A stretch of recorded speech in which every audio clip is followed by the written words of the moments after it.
Assalamualaikum warahmatullahi wabarakatuh dan salam Ramadan Karim. Terima kasih atas kesudian anda menonton program Mau'izah Ramadan 1442 Hijrah Waqaf Intelek Masjid Muhammad Al-Fatih.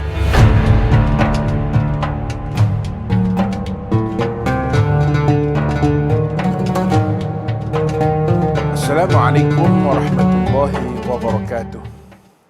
A'udzu billahi minasyaitonir rajim. Bismillahirrahmanirrahim. Alhamdulillahi rabbil alamin wa bihi nasta'in wa la 'udwana illa 'alal zalimin. Asyhadu an la ilaha illallah wa asyhadu anna Muhammadar Rasulullah. Allahumma shalli ala sayyidina Muhammad wa ala alihi wa sahbihi ajma'in. Rabbi shrah li sadri wa yassir li amri wahlul 'uqdatam min lisani yafqahu qawli, amma ba'd. Sidang penonton rahimakumullah, tuan-tuan, puan-puan yang disayangi Allah. Alhamdulillah. Pertamanya pada hari ini kita mengucapkan kesyukuran kepada Allah Subhanahu wa taala kerana kita bertemu dalam bulan yang mulia ini, syahrul Ramadan alladzi unzila fil Quran, syahrul rahmah, syahrul maghfirah, syahrul itqan minan nar. Tuan-tuan, puan-puan yang dirahmati sekalian, tajuk kita pada hari ini iaitu menuju pintu Ar-Rayyan. Pada satu hari, ada dua orang pemuda yang sedang berjalan-jalan di sebuah taman perumahan.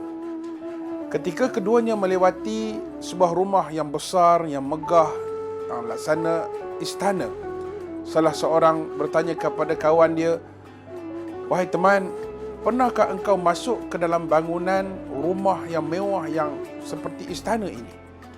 Maka jawab temannya, "Sesungguhnya aku sangat ingin masuk ke dalam rumah tersebut.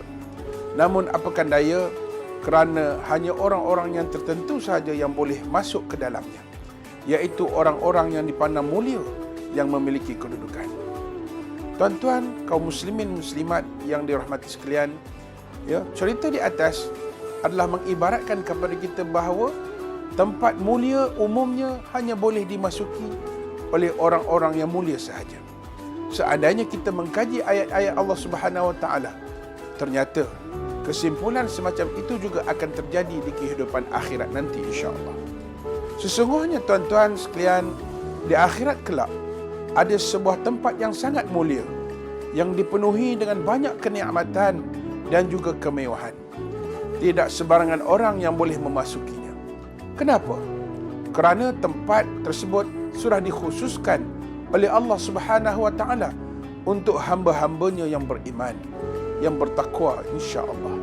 Itulah syurga namanya, yang kemegahannya tiada tandingan dan kelak akan menjadi tempat singgah untuk orang-orang yang Allah Subhanahu wa taala muliakan. Sidang penonton yang disayangi Allah, layaknya orang-orang yang dari sebuah yang kita katakan orang-orang yang bertakwa, orang-orang yang berjaya itu, letaknya di syurga Allah Subhanahu wa taala. Allah bagi nikmat, Allah bagi satu orang kata ganjaran, anugerah, dan termasuklah orang-orang yang berpuasa. Kerana itu daripada Sahal bin Sa'ad radhiyallahu anhu bahwasanya Nabi sallallahu alaihi wasallam bersabda, "Inna fil jannati baban yuqalu lahu Rayyan, yadkhulu minhu as-sha'imuna yawm al-qiyamah, la yadkhulu minhu ahadun ghairuhum." Maksudnya, sesungguhnya dalam syurga terdapat sebuah pintu yang dikenali dengan nama Ar-Rayyan, khusus untuk ahli puasa memasuki syurga melaluinya pada hari kiamat kelak. Selain daripada mereka tidak akan dibenarkan masuk. Dan riwayat daripada Ahmad, Al-Bukhari dan Muslim. Tuan-tuan dan puan-puan sidang penonton yang dirahmati, Ar-Rayyan adalah sebuah nama sebuah pintu di dalam syurga yang kelak akan menjadi jalur yang khusus untuk orang-orang yang berjaya dalam mengerjakan salah satu syariat Allah Subhanahu wa taala, namanya puasa. Betapa banyak orang-orang yang berharap untuk memasuki pintu syurga melalui pintu itu. Namun Allah Subhanahu wa taala telah mengkhususkan pintu tersebut hanya untuk hamba-hambanya yang gemar, yang suka berpuasa. Apa maksud berpuasa? iaitu menahan diri daripada lapar dan dahaga, ya, dalam rangka ketaatan kepada Allah Subhanahu wa taala. Dan itu adalah cara untuk mengetuk pintu Ar-Rayyan agar bisa kita memasukinya. Nabi SAW bersabda, dan barang siapa termasuk ahli siyam, ya, maka akan dipanggil dari pintu Ar-Rayyan. Begitu istimewanya orang-orang yang berpuasa ini. Ya, letih kita puasa tuan-tuan hari ini. Ya, dalam sebulan ini. Ya, dengan panasnya, ya, dan kita menahan diri daripada laparnya, tidak makan berbelas jam, ya, tidak minum, maka Allah Subhanahu wa taala bagi special kepada kita, ya, iaitu pintu yang namanya Ar-Rayyan ini. Dalam satu hadis yang lain ingin saya membawa maksudnya hadis itu apa dia? Sesungguhnya di syurga ada satu pintu yang disebut Ar-Rayyan. Dari pintu inilah masuknya orang-orang yang saum, yakni orang-orang yang berpuasa pada hari kiamat. Tidak akan memasukinya kecuali orang-orang yang berpuasa. Dan akan dikatakan, manakah orang-orang yang berpuasa? Maka mereka pun berdiri, dan ketika mereka semua sudah masuk, maka pintu ditutup dan tak ada lagi seorang pun yang akan memasuki melalui pintu itu. Hadis riwayat Bukhari. Tuan-tuan, sidang penonton yang dirahmati sekalian, maka ada beberapa pendapat ulama yang berkaitan maksud Ar-Rayyan ini. Maka Imam An-Nawawi rahimahullah dalam syarah Muslim menyebut, ya, hadis ini menunjukkan kelebihan puasa dan kemuliaan orang-orang yang berpuasa. Ya, kemudian Ar-Rayyan itu membawa maksud orang yang tidak merasa dahaga. Subhanallah. Ya, ia kalimah atau sifat yang sangat sesuai kepada orang-orang yang berpuasa. Berkata mula Al-Qari, maksud Ar-Rayyan itu sama ada dirinya sendiri tidak merasa dahaga kerana terdapat banyaknya sungai-sungai yang mengalir, bunga-bungaan dan juga buah-buahan yang berada di sampingnya, atau kerana yang sampai kepadanya ataupun memasuki pintu itu akan hilang rasa dahaga pada hari kiamat. Berkata Izzuddin bin Abdul Salam dalam kitab Fawaid As-Saum, adapun dikhususkan kepada mereka memasuki syurga dari pintu Ar-Rayyan kerana keistimewaan ibadah mereka dan kemuliaannya. Sebab itu Nabi SAW bersabda, "Man shama Ramadhana imanan wa ihtisaba, ghufira lahu ma taqaddama min dhanbi."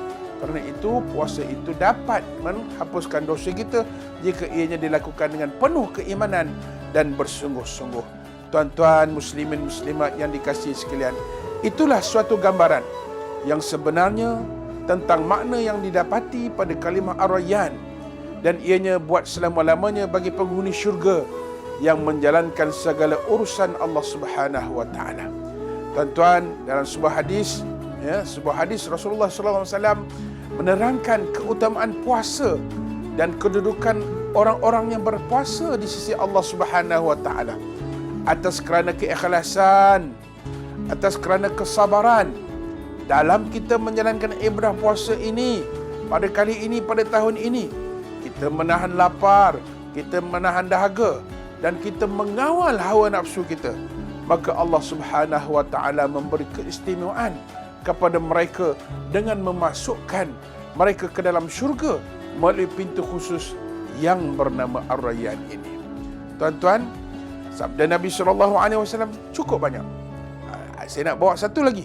Ya, apa yang Nabi sabdakan, sesungguhnya di dalam syurga terdapat satu pintu yang dinamakan pintu Ar-Rayyan yang hanya dimasuki oleh orang-orang yang berpuasa.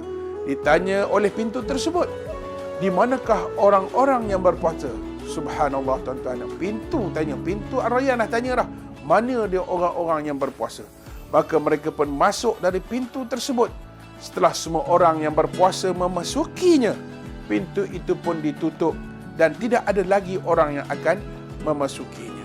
Sebab itulah tuan-tuan, kita perlu, ya, untuk kita mengetuk pintu Ar-Rayyan ini, perlulah kita menjaga puasa kita daripada sebarang cacat celanya. Ya, kita menjaga pantang larangnya. Ya, kita menjaga akan nilai-nilai, ya, yang ada di dalamnya.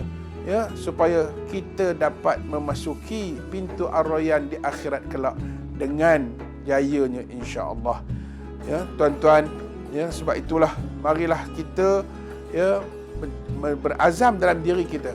Ya Allah, kita berdoa kepada Allah Subhanahu Wa Taala, ya Allah, jadikanlah kami ini orang-orang yang dapat memasuki pintu ar-rayyan ini. Mudah-mudahan insya-Allah. Cukuplah sekadar itu. Mudah-mudahan Allah Subhanahu Wa Taala menerima ibadah kita, puasa kita. Wabillahi taufiq wal hidayah. Wassalamualaikum warahmatullahi wabarakatuh. Masjid Muhammad Al-Fatih telah dibina pada tahun 2016 dengan menampung seramai 1,500 orang jemaah. Prasarana yang berbentuk kemudahan untuk para jemaah di masjid ini terdiri daripada ruang solat utama, Dewan Solat Muslimat, Balai Lintang, pejabat bagi urusan pentadbiran beserta bilik kuliah khas yang memuatkan seramai 30 orang jemaah. Alhamdulillah, pada tahun 2019, masjid ini telah terpilih sebagai Masjid Bestari di Negeri Perak. Satu penilaian permakahan oleh bahagian pengurusan Masjid Negeri Perak telah dibuat, yang mana masjid ini pada tahun 2019 menerima markah iaitu 65.33% yang membawa ranking sebanyak 2 bintang dan berada di tangga pertama dalam Ipoh dan tempat ke-27 daripada 53 buah masjid bestari di Negeri Perak. Manakala pada tahun 2020 pula, masjid ini menerima markah iaitu 83.82% yang membawa ranking sebanyak 4 bintang dan berada di tempat kedua dalam Ipoh dan tempat ke-13 daripada 53 buah masjid bestari di Negeri Perak. Yang berbahagia, Datuk, Datin, Tuan-Puan, sempena Ramadan 1442 Hijrah ini dan selaras dengan moto masjid iaitu Masjid Imarah Karya Thayyibah, pihak kami mengalu-alukan semua muslimin dan muslimat untuk mengimarahkan Masjid Muhammad Al-Fatih ini dengan program Ihya Ramadan seperti majlis berbuka puasa, majlis tahlil, kupasan hadis, solat sunat tarawih dan juga tadarus Al-Quran. Manakala 10 malam Ramadan terakhir pula turut diadakan program Qiyamul Lail dan juga sahur turut disediakan. Selain daripada itu, ke arah merealisasikan Masjid Bestari dan keselesaan para jemaah dengan beberapa penambahbaikan telah dirancang seperti pemasangan awning di sisi kanan dan kiri masjid. Begitu juga pemasangan awning di ruangan parkir motosikal untuk keselesaan para jemaah. Pihak masjid juga turut menjalani projek pemerkasaan ekonomi masjid seperti kabin gunting rambut bagi untuk disewakan mana-mana golongan asnaf daripada ahli karya Masjid Muhammad Al-Fatih ini. Bukan sekadar itu, mulai September 2021, projek pembinaan blok pentadbiran Masjid Muhammad Al-Fatih akan dimulakan dengan menelan belanja sebanyak RM2.5 juta dan jangkaan siap projek ini selama 2 tahun.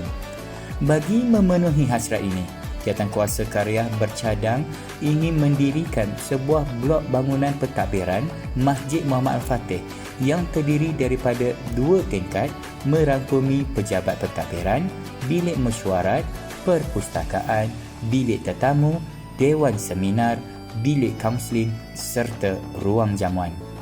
Turut juga dirancang iaitu pembinaan landscape untuk laluan jalan kaki bagi mereka yang ingin menjalani aktiviti riadah di kawasan masjid ini.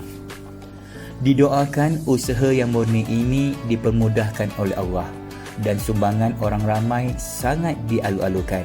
Justru kami sangat berbesar hati memohon semua muslimin dan muslimat sama-sama menjayakan projek ini dengan menghulurkan infak ke tabung Masjid Muhammad Al-Fatih. Ayuh semua muslimin dan muslimat, kita sama-sama menyemarakkan bulan Ramadan Karim ini dengan merebut peluang untuk mengutip pahala sebanyak mungkin sebagai bekalan kita di akhirat kelak.